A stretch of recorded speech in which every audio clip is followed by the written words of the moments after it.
ఏలూరు జిల్లా జీలుగుమిల్లి మండలంలోని అంకన్నగూడెం గిరిజన బాలికల పాఠశాల, దెబ్బగూడెం ప్రైమరీ పాఠశాల, అంతర్వేదిగూడెం గిరిజన బాలుర పాఠశాలల అభివృద్ధి, విద్యార్థులకు మెరుగైన వసతుల కల్పన అందించేందుకు తల్లిదండ్రులు, ఉపాధ్యాయులతో ఏర్పాటు చేసిన ఆత్మీయ సమావేశంలో ఎమ్మెల్యే చిర్రి బాలరాజు పాల్గొన్నారు. ఈ సందర్భంగా ఆయన తల్లిదండ్రులతో మరియు విద్యార్థులతో మమేకమై వారి అభివృద్ధి కోసం సలహాలు, సూచనలు చేశారు. 10వ తరగతి విద్యార్థుల ప్రతిభను గుర్తిస్తూ వారికి 5 సంవత్సరాల పాటు బహుమతులు అందజేస్తున్నట్లు తెలిపారు. అలాగే పాఠశాలకు ₹1,00,000 విరాళంగా అందిస్తానని ప్రకటించారు. ఈ కార్యక్రమంలో జీలుగుమిల్లి మండల అధ్యక్షులు పసుపులేటి రాము, పూచికపాడు రాజు, పిన్నమనేని మధు, కూటమి నాయకులు మరియు ఉపాధ్యాయులు పాల్గొన్నారు.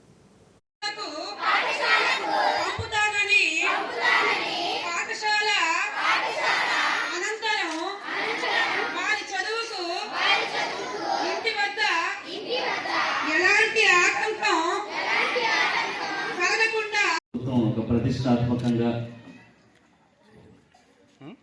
తల్లిదండ్రుల సమావేశం ఏర్పాటు చేసి, ఈ సమావేశం ముఖ్య ఉద్దేశం మీకు, ఉపాధ్యాయులకు, పిల్లలకి, ఈ ముగ్గురికి ఈరోజు అయితే మీ పిల్లలు ఎక్కడ చదువుకుంటున్నారో వారి యొక్క చదువు యొక్క స్థితిగతులు, అలాగే హాస్టల్స్ యొక్క ఇక్కడ ఏ విధంగా ఉంటుందనేటువంటి పరిశీలన, అలాగే మీరు డైరెక్ట్గా మీ తరగతి ఉపాధ్యాయులతో మాట్లాడేటువంటి కార్యక్రమం, అలాగే ఈ రోజంతా కూడా ఉపాధ్యాయులతో, విద్యార్థులతో మీరు ఇక్కడ గడిపేటువంటి కార్యక్రమం రాష్ట్ర వ్యాప్తంగా సుమారు 45,000 స్కూల్స్ ఒకేసారి ఈ కార్యక్రమం చేయడం చాలా ఆనందదాయకం.